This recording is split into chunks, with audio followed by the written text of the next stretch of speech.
नंदिकेश्वर कहते हैं, तदनंतर वे दोनों ब्रह्मा और विष्णु भगवान शंकर को प्रणाम करके दोनों हाथ जोड़कर उनके दाएं और बाएं भाग में चुपचाप खड़े हो गए।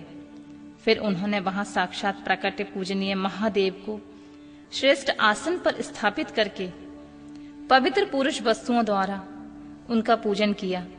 दीर्घकाल तक अविकृत भाव से सुस्थिर रहने वाली वस्तुओं को पुरुष वस्तु कहते हैं तथा अल्पकाल तक टिकने वाली शंखभंगुर वस्तुएं प्राकृतिक वस्तु कहलाती हैं।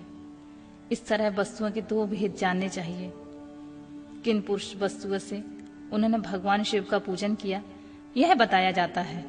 हार, नुपुर, केयूर, किरीट, मणिमय कुंडल, यज्ञोपवीत, उत्तरीय वस्त्र, पुष्पमाला, रेशमी वस्त्रहार, मुद्रिका, पुष्प, तांबुल, कपूर, चंदन एवं अगुरुओं का अनुलेप, धूप, दीप, श्वेत छत्र, व्यजन, ध्वजा, चमर तथा अन्यान दिव्य उपहारों द्वारा जिनका वैभव वाणी तथा मन की पहुंच से परे था, जो केवल पशुपति के ही योग्य था और जिन्हें पशु कदापि नहीं पा सकते थे, उन दोनों ने अपने स्वामी महेश्वर का पूजन किया।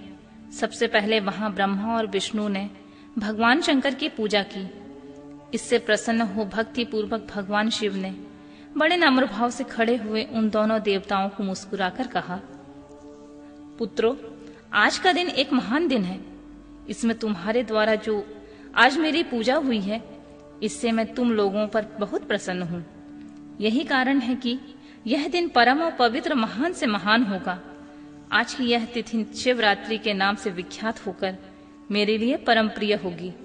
इसके समय में जो मेरे लिंग, निराकार अंग, आकृति से रहित निराकार स्वरूप के प्रतीक, वैर, सकल साकार रूप के प्रतीक विग्रह की पूजा करेगा, वह मनुष्य जगत की सृष्टि और पालन आदि कार्य भी कर सकता है।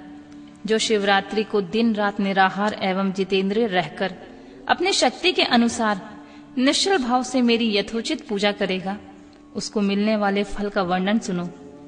1 वर्ष तक निरंतर मेरी पूजा करने से जो फल मिलता है, वह सारा फल केवल शिवरात्रि को मेरा पूजन करने से मनुष्य तत्काल प्राप्त कर लेता है। जैसे पूर्ण चंद्रमा का उदय समुद्र की वृद्धि का अवसर, उसी प्रकार यह शिवरात्रि तिथि मेरे धर्म की वृद्धि का समय है। इस तिथि में मेरी स्थापना आदि का मंगलमय उत्सव होना चाहिए। पहले मैं जब ज्योतिर्मय स्तंभ रूप में प्रकट हुआ था, उस समय मार्गशीर्ष मास में आद्रा नक्षत्र से युक्त पूर्णमासी यह प्रतिपदा है। जो पुरुष मार्गशीर्ष मास में आद्रा नक्षत्र होने पर पार्वती सहित मेरा दर्शन करता है अथवा मेरी मूर्ति या लिंग की ही झांकी करता है, वह मेरे लिए कार्तिकेय से भी अधिक प्रिय है। उस शुभ दिन को मेरे दर्शन मात्र से पूरा फल प्राप्त होता है। यदि दर्शन के साथ साथ मेरा पूजन भी किया जाए तो इतना अधिक फल प्राप्त होता है कि उसका वाणी द्वारा वर्णन नहीं हो सकता है। वहां पर मैं लिंग रूप में प्रकट होकर बहुत बड़ा हो गया हूं। अतः उस लिंग के कारण इस भूतल लिंग स्थान के नाम से प्रसिद्ध हुआ हूं।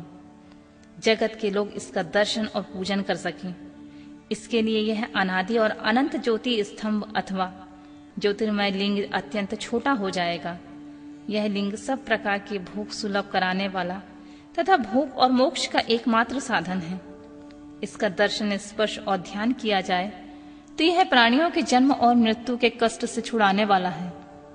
अग्नि के पहाड़ जैसा जो यह शिवलिंग यहाँ प्रकट हुआ है, इसके कारण यह स्थान अरुणाचल नाम से प्रसिद्ध होगा। यहाँ अनेक प्रकार के बड़े बड़े तीर्थ प्रकट होंगे। इस स्थान में निवास करने या मरने से जीवों का मोक्ष तक हो जाएगा।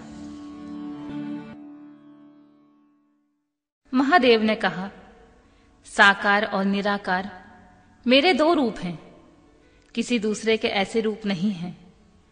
पहले मैं स्तंभ रूप में प्रकट हुआ, फिर अपने साक्षात रूप से। ब्रह्म भाव मेरा निराकार रूप है और महेश्वर भाव साकार रूप है। ये दोनों ही मेरे सिद्ध रूप हैं। मैं ही पर ब्रह्म परमात्मा हूं। कला युक्त और अकल मेरे ही स्वरूप हैं। ब्रह्म रूप होने के कारण मैं ईश्वर भी हूं। जीवों पर अनुग्रह आदि करना मेरा कार्य है। ब्रह्मा और केशव, मैं सबसे बृहत और जगत की वृद्धि करने वाला होने के कारण ब्रह्मा कहलाता हूं। सर्वत्र समरूप मैं स्थित और व्यापक होने से मैं सबकी आत्मा हूं। स्वर्ग से लेकर अनुग्रह तक आत्मा या ईश्वर से भिन्न जो जगत संबंधी 5 कृत्य हैं, वे सदा मेरे ही हैं। मैं अतिरिक्त दूसरे किसी के नहीं हैं, क्योंकि मैं ही सबका ईश्वर हूं। पहले मेरी ब्रह्म रूपता का बोध कराने के लिए निराकार लिंग प्रकट हुआ, फिर अज्ञात ईश्वर तत्व का साक्षात्कार कराने के निमित्त में साक्षात जगदीश्वर का ही सकल रूप में तत्काल प्रकट हो गया। अतः उसे ही मेरा सकल रूप जानना चाहिए तथा जो यह मेरा निराकार स्तंभ है, वह मेरे ब्रह्म स्वरूप का बोध कराने वाला है। यह मेरा ही लिंग है। तुम दोनों प्रतिदिन यहां आकर इसका पूजन करो। यह मेरा ही स्वरूप है और मेरे सामीप्य की प्राप्ति करने वाला है। लिंग और लिंगी के नित्य अभेद होने के कारण मेरे इस लिंग का महान पुरुषों को भी पूजन करना चाहिए। मेरे एक लिंग की स्थापना करने का यह फल बताया गया है कि उपासकों को मेरी समानता की प्राप्ति हो जाती है। यदि एक के बाद दूसरे शिवलिंग की स्थापना कर दी जाए, तब तो उपासक को फलस्वरूप से मेरे एक साथ एकत्व सामुज्य मोक्ष के रूप में फल प्राप्त होता है। प्रधानतः शिवलिंग की ही स्थापना की जानी चाहिए।